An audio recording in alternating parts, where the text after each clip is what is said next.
Discutir racismo e grupo de cor no Brasil, enquanto um desafio de uma luta sem trégua, implica em definir alguns conceitos, teóricos, que não estão desvinculados da questão ideológica. Não tem como fazê-lo se não for numa perspectiva teórico-política. Então, vamos começar pela questão do racismo. O racismo é um pressuposto segundo o qual existem raças, e que essas raças são hierarquizadas, Existem raças superiores e inferiores. É um falso pressuposto, Mas isso é que faz o racismo uma chaga, porque é a partir disso que se discrimina o outro, que se constrói um lugar inumano do outro. Eu não estou falando especificamente do negro, mas do outro mesmo. Então, o racismo também é uma chaga, é uma violência, mas ele é uma construção. Haja visto que raça não existe. Quando eu digo que o racismo é o pressuposto falso da existência da raça, eu estou falando por quê? Porque raça é um conceito que foi criado, inventado na modernidade, exatamente para excluir o outro, para criar essa forma de excluir o outro, de construir o outro enquanto o inumano. Então, raça ela não existe. Todas as pesquisas, inclusive as mais recentes, demonstram que não existe nenhuma uma relação entre os iguais que o diferenciam do ponto de vista da raça, entre os diferentes. Então, é mais provável as pesquisas do ponto de vista da constituição genética, as pesquisas na genética, elas provam que é mais provável você ter identidade com pessoas do outro grupo, do grupo exterior, do que do seu próprio grupo, quando se fala em termos de comportamentos intelectuais, psicológicos. Portanto, raça não existe. Quando a gente ouve falar de raça, isso a gente ouve dentro do próprio movimento, dentro do movimento, ela é tomada como um construto, Ou seja, ela não existe corporalidade, porque raça não existe. Raça é para animal, não existe raça para homens. No homens só existe uma raça. Portanto, seja judeu, seja índio, seja negro, só existe uma raça. Não tem nada, não tem nenhum elemento que possa diferenciar nenhum desses grupos enquanto uma raça. Então, não existe raça indígena, não existe raça negra. O que se mantém de raça é um construto. Construto do qual eu não concordo, porque eu sou a favor. Já que raça foi usada para discriminar, eu acho que a gente não tem que manter a raça para tentar combater o racismo. Eu acho que a gente pode usar qualquer outra coisa, negro, etnia. Eu não acho necessário. Eu sou um dos quais defende a inclusão do termo raça. Mas a gente começa falando de raça para a gente definir uma coisa, uma certa peculiaridade sobre o racismo no Brasil. Eu coloquei essa questão aí de grupo de cor no Brasil, que é um conceito utilizado por Antônio Sérgio Guimarães, que ele vai dizer que raça aqui no Brasil, o racismo no Brasil é diferente por conta de que, aqui diferente dos Estados Unidos, nos Estados Unidos o que acontece é o seguinte, a forma de estratificação do racismo nos Estados Unidos é assim. E do racismo não, a estratificação mesmo, a forma de você classificar, a classificação lá, quem é negro nos Estados Unidos? Negro nos Estados Unidos é quem tem qualquer descendência, até a 8ª geração. Então você pode ser pele clara, mas se você tiver algum parente negro até a 8ª geração, você é considerado negro. Então, nos Estados Unidos, como diz Caetano Veloso, né? Nos Estados Unidos, negro é negro, branco é branco e a mulata não é a tal. Porque, na verdade, a mulata, assim como qualquer mestiço, que tiver sangue negro é considerado enquanto negro. Ora, a gente sabe que isso é uma forma de classificar. Isso não é. Ninguém deixa de ser negro, mesmo tendo uma pele mais clara ou mais escura, porque uma determinada classificação define. Mas só que essas classificações é quem define, no caso, quem vai ser o beneficiário de uma política de ações afirmativas. O que aconteceu nos Estados Unidos? O que acontece no Brasil? No Brasil, o que Antônio Sérgio coloca como um grupo de cor no Brasil é porque no Brasil a forma de estratificar, de classificar, né, é bem diferente. Né? E por que é diferente? Porque o racismo daqui é menos pior. Não existe racismo menos pior, racismo bom ou racismo ruim. Racismo é sempre uma violência contra o outro. Então, o racismo no Brasil, ele é maior ou menor do que os Estados Unidos? Não é a questão. A questão é que ele é diferente. Por que ele é diferente? Porque enquanto nos Estados Unidos tem uma forma de classificar e você tem um percentual de negro de 12%, e tem também política de ações afirmativas que correspondem a mais do que isso, e aí você vê, por exemplo, os negros nos Estados Unidos, mais de 12% de negro estão na universidade. Quando aqui a gente tem mais de 50% de negro, principalmente se a gente for usar essa classificação norte-americana, aí vai dar muito mais, e a gente tem um percentual de menos de 10%, com toda a cota, com tudo que aconteceu de negros na universidade. Então, qual é a diferença do racismo no Brasil? O racismo no Brasil ele é uma tecnologia. Por que eu chamo ele de tecnologia? Porque ele é uma fabricação eficiente. Ele é tão eficiente que os norte-americanos tentaram estudar o Brasil para compreender como é que as pessoas viviam de forma harmoniosa. Vocês acham que no Brasil nós vivemos de forma harmoniosa? Haja vista a campanha eleitoral, né, de Bolsonaro mostra meio bem isso. Né? As pessoas tiveram a oportunidade de mostrar os racistas que são. Né? Então não foi só Bolsonaro. Bolsonaro falou, sou contra negro, sou contra isso. Agora, as pessoas não passaram a ser racistas por causa de Bolsonaro. Né? Que no Brasil o racismo existe. E a gente, às vezes, já tem comemorado vitórias contra o racismo, que depois a gente vê que, de fato, esse racismo é um desafio, é uma luta sem trégua. Né? Então, que racismo é esse que nós vivemos no Brasil? Né? É um racismo que vai ser construído. Por quê? Porque aqui você teve uma escravidão, que foi a que mais demorou, né, no Ocidente, e que um número de negros muito maior até do que o número de brancos. Não é à toa que os brancos sempre tiveram medo dos brancos tomarem tudo, dos negros tomarem tudo. Então, no Brasil, não dava para fazer como nos Estados Unidos, né? Não dava para trabalhar naquela perspectiva racista segundo a qual se misturar piora. Por quê? Porque a mistura é inevitável, já era muito grande. Né? Os portugueses são abertos, inclusive aos estupros, mas eles são abertos às relações, né, interétnicas. Então, qual era a solução para o país Brasil? Era, principalmente com a construção do Instituto Histórico Geográfico, em 1838, era preciso, né, depois da independência proclamada, era preciso pensar no Brasil em termos de uma civilização, né, ou pelo menos uma promessa de civilização.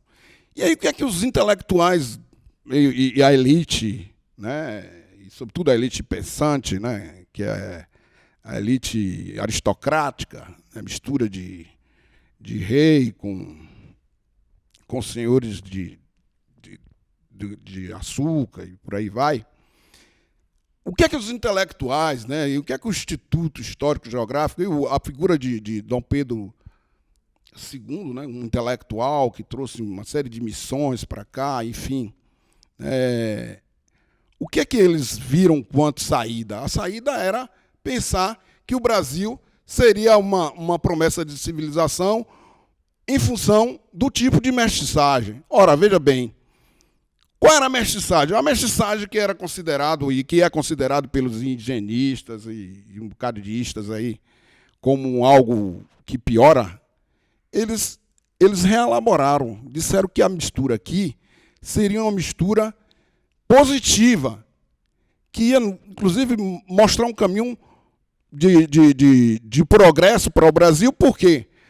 Simplesmente pelo pressuposto segundo o qual a mistura ela se daria em função da mistura de dois polos, um que seria o branco, né, e o outro que seria o negro, e o branco seria o polo positivo, né, seja porque eles achavam que eles eram mais resistentes do ponto de vista da saúde, seja porque, por a questão da teoria lá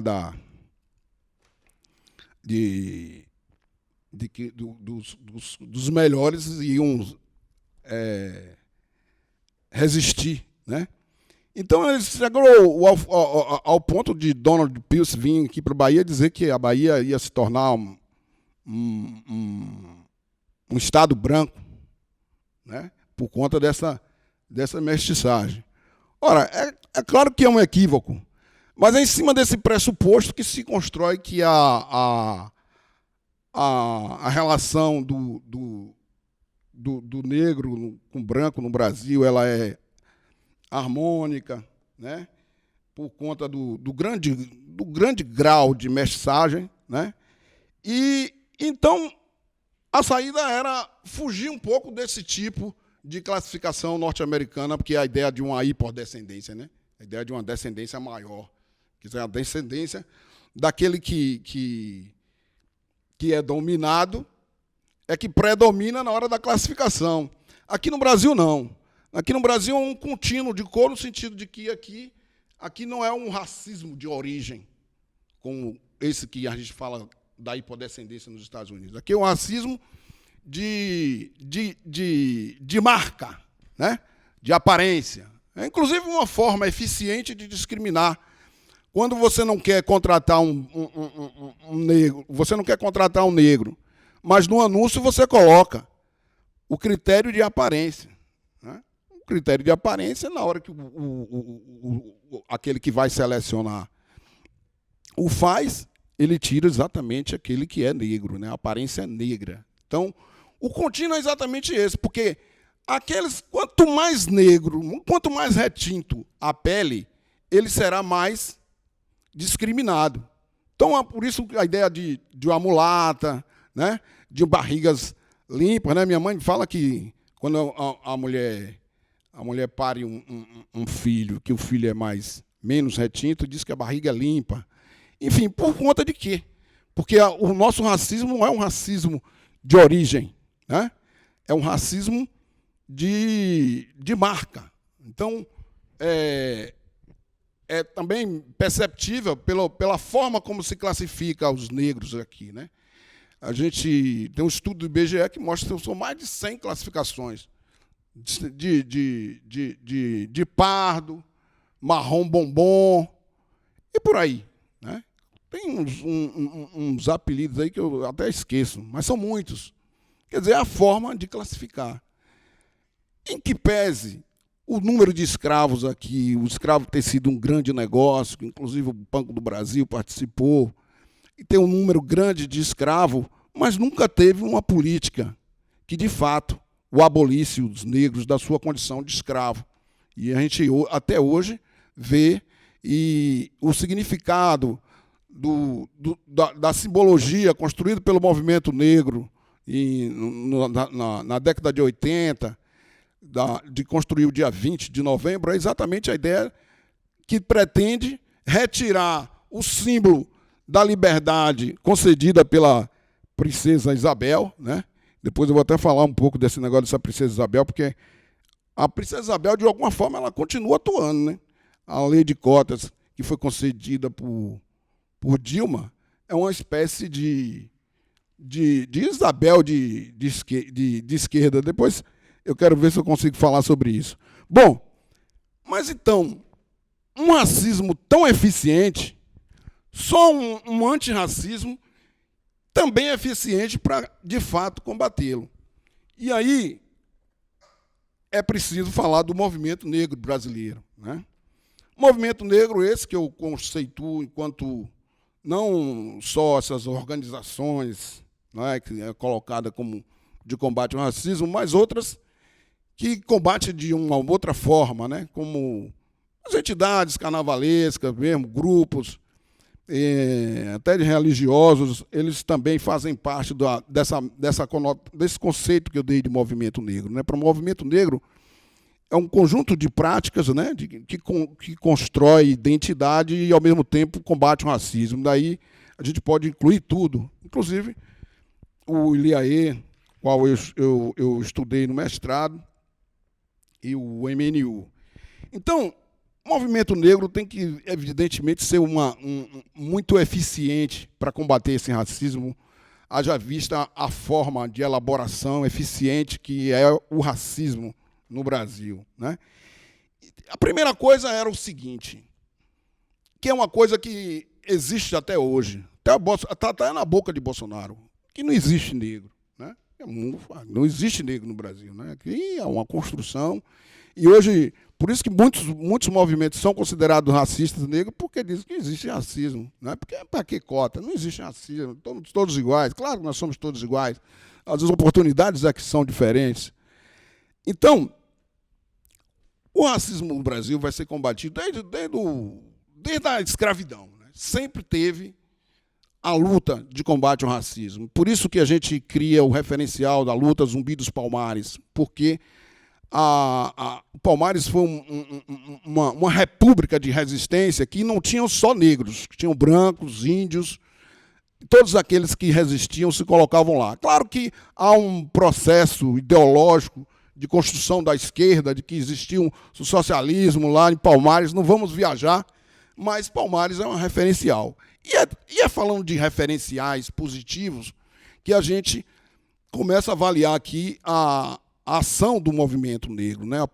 Sobretudo uma ação que desconstrói o negro no lugar de inumano, no lugar de vítima, no lugar de que não tem ação, né? É por isso que nós lutamos para reconstruir a história do negro, a história da cultura negra, né? Porque os negros sempre resistiram.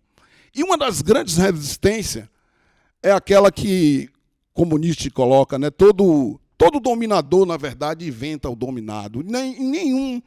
Nenhuma prática de combate ao racismo, nenhuma elaboração nesse sentido, poderia ser feita sem você, primeiro, construir um outro referencial de negro, né? O negro que a própria palavra já coloca como a morte, ele é positivado. Há um processo de inversão, né? Que às vezes é até perigoso, mas se constrói a ideia de um negro lindo, né? Que teve origem em dinastia, em história de reis e rainhas da África, né? E que vieram por aqui, que resistiram, mas, como disse Caetano Veloso, né? Fez milagres de fé no Ocidente. Eu digo que, na verdade, não só milagres de fé, mas milagres, sobretudo, de ações, de invenções, né? O negro inventou o Brasil, não foi o Brasil que inventou o negro, né? Nós somos mais negros do que dizemos que somos, né? Então, a primeira coisa do movimento negro foi inventar esse negro positivo, né? Esse negro que lutou, né? Que tem história, que não nasceu aqui. Todo referencial identitário é uma ideia de uma origem, né? Seja ela real ou imaginária. E nós fizemos isso. E o movimento negro conseguiu não só dizer quem somos os negros que somos e que queremos ser, como inventou que nós somos superiores de alguma forma. Claro, isso enquanto invenção, né, quando você diz que o negro é lindo, quando isso se constitui numa invenção, cujo o inventor tem consciência disso, tudo bem. Só que isso são invenções, porque nós não somos melhor nem pior porque somos pretos ou porque somos brancos. Como diz Franz Fanon, o negro tem que sair da sua escravura, tem que deixar de ser escravo da sua negrura, assim como o branco tem que deixar de ser escravo da sua brancura, né? E Fanon fala entre ser negro e ser homem, eu prefiro o homem. Só que a gente sabe que o homem também é uma construção, né? Uma construção europeia, eurocêntrica e branca, né? Então, mas ainda se atendo na questão do movimento negro, o movimento negro foi importante no momento que ele constrói essas invenções, né? E coloca o negro num outro lugar, né? Num lugar de poder, e usa tudo a seu favor, inclusive a sua cultura. Então, isso foi importante.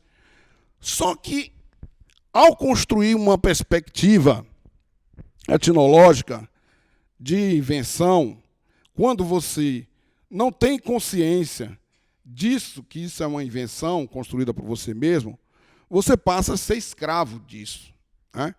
Então, é como você constrói uma criatura e acaba ficando refém dela, né? E eu acho que isso tem a ver um pouco com essa questão de manter a ideia de raça, né? De reproduzir uma lógica bipolar, né? Essa coisa da relação entre os diferentes, né? É como um movimento feminino que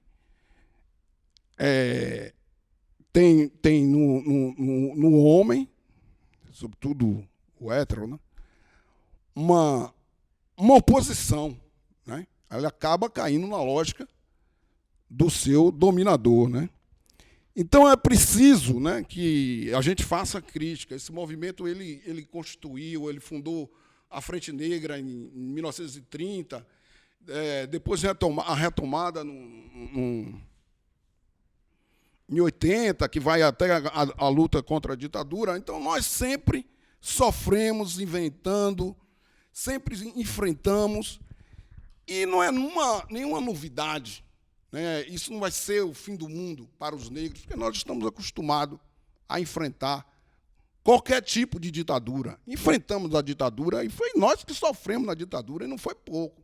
Porque o movimento, o Ilhaê, que é fundado em 1974, quando ele sai na rua, ele vai ser taxado como um comunista, vestido de preto, né? E nem era isso, né? Mas é claro que o Ilhaê também lutou contra a ditadura. Então, esse movimento negro ele tem uma série de questões que são desafios que permanecem até hoje, né? A primeira coisa é se abrir, a necessidade da gente pensar uma luta de combate ao racismo que vai para além do nosso umbigo, né? É uma luta de combate ao racismo, eu chamo disso de um devir negro, né? Porque é preciso entender que toda luta, se ela é polarizada, a tendência é que os segmentos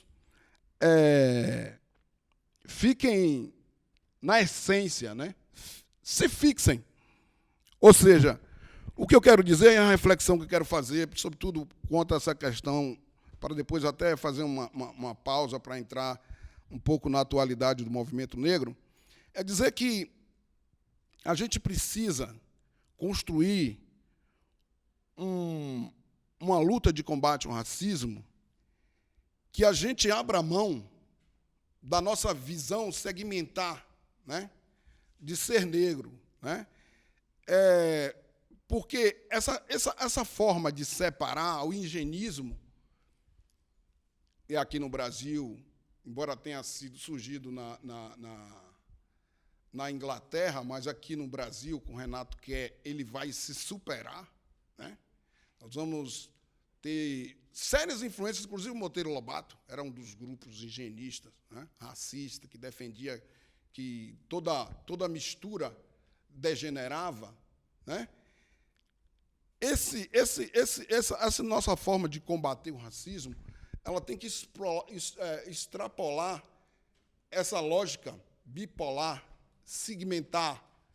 Então, é preciso pensar o racismo a partir de um devir negro, que é a ideia de um negro que possa se conectar com outros devires, né, de discriminados, que nós chamamos de devires minoritários, que não tem nada a ver com a quantidade. Então, para o movimento negro sair dessa situação, porque o racismo a gente não vai combater por decreto, né? A gente não tem apoio do Estado, a gente não tem apoio sequer da esquerda, é bom dizer. Por isso, quando eu falei da questão de que Dilma era uma princesa Isabel de esquerda, por quê? Porque nós lutamos muito sobre a questão das cotas, né? Mas antes das cotas, a gente tem uma coisa, que é a reparação. Não se faz cota, não se faz reparação. O mais importante do que cota é a reparação ao sofrimento do povo negro. E como é que se faz isso? Como foi que se reparou os direitos dos judeus? Se faz isso sem uma política de dinheiro, de compensação, não se faz. Então, essa política de cota ela é necessária. Por quê? Porque o racismo no Brasil ele é perverso, né? Então, as cotas elas são necessárias, porque até para ter acesso à universidade, para a gente produzir conhecimento, para a gente fazer novas conexões. Mas é preciso dizer que esse Estado que está aí, nem passando por essa esquerda que passou, que precisa até depois discutir o que é a esquerda, eles não vão resolver nosso problema, nem a questão nem as cotas vão resolver nosso problema, porque um problema estrutural é um problema estrutural. E como é que você resolve um problema estrutural? Você pensando uma outra realidade, algo que seja extremamente diferente. E como vamos fazer uma sociedade diferente, ou pelo menos com menos racismo? É pensando uma outra sociedade, né? E não é pensando, não precisa fazer a revolução socialista para se pensar numa solidariedade, não. Noções que está do próprio anarquismo, a noção de solidariedade. Eu, particularmente, falo de um devir negro, que é exatamente uma capacidade de se conectar com o novo, com o diferente, né? O que é o devir? Devir são projetos são novas conexões, né? Por exemplo, Spinoza coloca, né, que a questão do corpo, né, da força de um corpo, é exatamente os encontros, né? A questão da superação do racismo passa, por mim, pela possibilidade do movimento negro, de qualquer movimento, fazer novas conexões, né? E ser solidário com outras questões. Então, é o devir criança, é o devir poesia, é o devir mulher, né? É o devir, enfim, são todos os setores se conectarem. Spinoza coloca que a força de um corpo é exatamente a possibilidade dos encontros bons. Se o encontro for positivo, lhe fortalece. Se o encontro for negativo, eles lhe fragilizam. Então, o devir é uma perspectiva de construção aberta, né? Em vez de pensar um projeto de pureza racial negra, de isolamento, a gente tem que pensar em processos de mistura, porque não é essa mistura da mestiçagem que eu falei anteriormente, mas é aquela mistura que tem na filosofia, né, de Deleuze, né, que é a ideia de que você mistura, você isola as dicotomias, né, porque você vai para o múltiplo. Então, eu acho que um dos grandes problemas do movimento negro foi, no governo do PT, se entregar. E outra coisa que é preciso dizer, a política de cotas não é do PT. O PT sempre teve dificuldade de discutir a questão racial, até a questão de gênero ele discutiu melhor. Mas as cotas foram colocadas, primeiro, não foram colocadas no Estado, foram colocadas nas universidades, né? E as universidades começou aqui na Bahia, com a UNEB, e lá no Rio de Janeiro, né? Então, as cotas não foi proposta de esquerda nenhuma, né? E é uma proposta do movimento negro. Elas precisam dar certo, a gente vai contribuir, mas elas não podem ser eternas e elas não são a única salvação. É preciso que se diga. Então, o movimento negro ele tem que se pensar para além das cotas. Um dos erros do movimento negro foi ter sido engolido por essa perspectiva de governo do PT, né, que criou um estatuto da igualdade racial, que já é complicado, né? Da igualdade racial, que, na verdade, retirou as questões étnicas, né? E foi ela mesma, foi com ela que eu lembro que Dilma saiu defendendo a vinda da Olimpíada, né? Que nós tínhamos aqui um estatuto. Esse estatuto não serve para nada, foi a maior derrota do movimento negro. E até hoje o movimento negro não fez essa autocrítica, porque Lula negociou o estatuto da igualdade racial com o DEM, assim como Dilma negociou o kit e por aí vai. Então, nós estamos sempre pela nossa própria conta. Há um processo de institucionalização do movimento negro, sobretudo com esses últimos governos, e que a gente só teve derrota, né? Então, eu não estou aqui para defender Bolsonaro, não. Acho que Bolsonaro é insuportável a gente saber, mas é a verdade. Bolsonaro é produto da sociedade, a sociedade é racista mesmo. Claro que tem um problema contra o PT, tem um problema com o PT, mas tem a questão da sociedade que ela é racista mesmo, intolerante, né? Ela quer uma religião, né? É uma religião cristã, e agora está mudando, não é nem só a católica, é a religião de Silas Malafaia, né? E a gente vai ter que voltar a nossa capacidade de luta, sobretudo os negros, mas não só os negros, mas é preciso ter uma luta hoje conjunta, que a gente seja solidária para a questão de todos os segmentos, seja do GLT, GLTB, enfim. É preciso que a gente resgate essa utopia, mas não necessariamente que tem que ser aquele socialismo que Lenin veio, que Marx pensou, que achava que Engels achava que era um socialismo científico, enfim. Então, é preciso que a gente se abra, e o devir é isso. E a reflexão que eu faço é exatamente essa. O problema do movimento negro se perdeu, sobretudo nesses processos de cooptação, que a gente não conseguiu aprovar nada. A única coisa que se aprovou foi exatamente aquilo que nós aprovamos nas universidades, porque o que se diz lá que foi as cotas que o governo aprovou, elas não significam nada, inclusive elas não têm a ver com a questão do racial, né? Elas são cotas para a escola pública. Vejam vocês a derrota que foi deflagrada contra o movimento negro. Mas nós continuamos, né? Nós continuamos exatamente com aquela capacidade de resistir. Então, não vai ser Bolsonaro que vai criar grandes problemas, não, porque nós tomamos porrada no governo Lula. Então, tomar um Bolsonaro é o mínimo. Talvez seja até uma forma da gente se organizar, né? Se tornar mais solidário com os outros movimentos, né? Trabalhar numa perspectiva pela abertura. Então, eu quero encerrar exatamente defendendo essa perspectiva de inclusão do conceito de raça. Acho que a gente pode ter outra classificação, povo negro ou qualquer outra coisa, a gente não precisa de raça. A raça não tem garantido as reivindicações nossas. Haja visto esse estatuto da igualdade racial aí, que o cara só tem um título lá, igualdade racial. Mas, primeiro porque estatuto da igualdade racial ela deveria garantir reparação, e reparação não se faz sem dinheiro, sem indenização. Então é preciso que a gente diga que nós sobretudo os que pensamos no movimento negro, precisamos de dinheiro.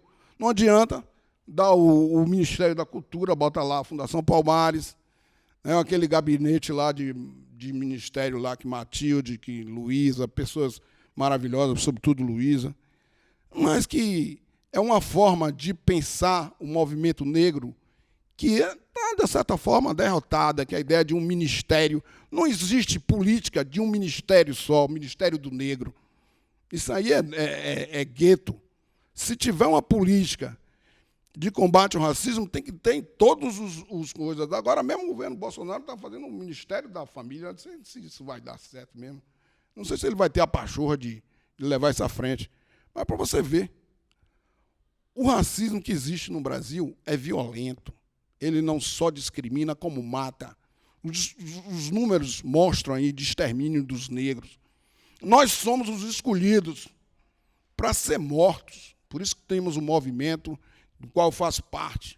Reage à violência. E reagir à violência é reagir mesmo. Se for preciso, faz a paz, mas faz a guerra. O que a gente é insuportável ver o número de jovens que saem para trabalhar e saem para a escola, que são exterminados. E a política de Bolsonaro, a política de Crivella, a política desse outro que entrou lá, todos eles é de extermínio. Essa questão de arma, é arma para quem? Arma para o branco matar preto, é o que acontece nos Estados Unidos. É isso que ele quer. Então o governo, não é isso que ele quer, não. Ele está transplantando aquilo que o imbecil lá dos Estados Unidos pensa, ele está transplantando. Só que aqui o racismo é muito mais violento nos Estados Unidos. Você vê. Porque se o racismo nos Estados Unidos fosse mais violento, não tinha diminuído a população de negros. Não diminuiu. Né? Mas aqui está diminuindo a população de negro. Né? E as políticas também são políticas de extermínio. Aquele cara lá em Salvador, como é? Que esterilizava as mulheres negras, aí, quem recebeu o prêmio e tudo mais. Enfim. Então, o Brasil que a gente pensa, que a gente analisa, é esse Brasil racismo, que fabrica uma identidade e que as pessoas não só discriminam, como têm preconceito de dizer que discriminam. Tem preconceito, mas não deixa de fazê-lo. Então você vê que é tanto que com a chegada de Bolsonaro a gente viu, de fato, como aparece... O voto de Bolsonaro tem a ver com isso também, não é só isso, né? Não vamos se limitar. Mas então a nossa reflexão é exatamente essa. É por isso que é uma luta sem trégua, porque toda vez que a gente vai discutir a questão do racismo, quais são as argumentações contra o racismo, contra a questão do racismo? Ah, mas isso é um problema econômico. Ah, mas não existe negro no Brasil. Enfim. E a esquerda também já foi nessa, né? Porque a esquerda criou um pressuposto segundo o qual o problema do racismo no Brasil é um falso fenômeno. Porque com a luta de classe, com a Revolução Socialista, se acabaria o racismo. Nem nos países onde aconteceu a Revolução ou alguma coisa parecida, se acabou o racismo. Muito pelo contrário. Então, como diz o filósofo vovô do Ilhaê, entre a esquerda e a direita, nós continuamos negros. Eu espero que nós não continuemos negros, ou pelo menos negros sós, né? Que a gente se misture numa força, em um devir, que construa algo fraterno, solidário, uma sociedade efetivamente sem raças, né? Que as pessoas sejam valorizadas não pela cor da sua pele, mas pelo seu caráter, pelo que tem de bonito no coração, nas almas. Então, como diz o meu xará, alma não tem cor, porque eu sou preto. Alma não tem cor, porque eu sou branco. Tá bom? Obrigado.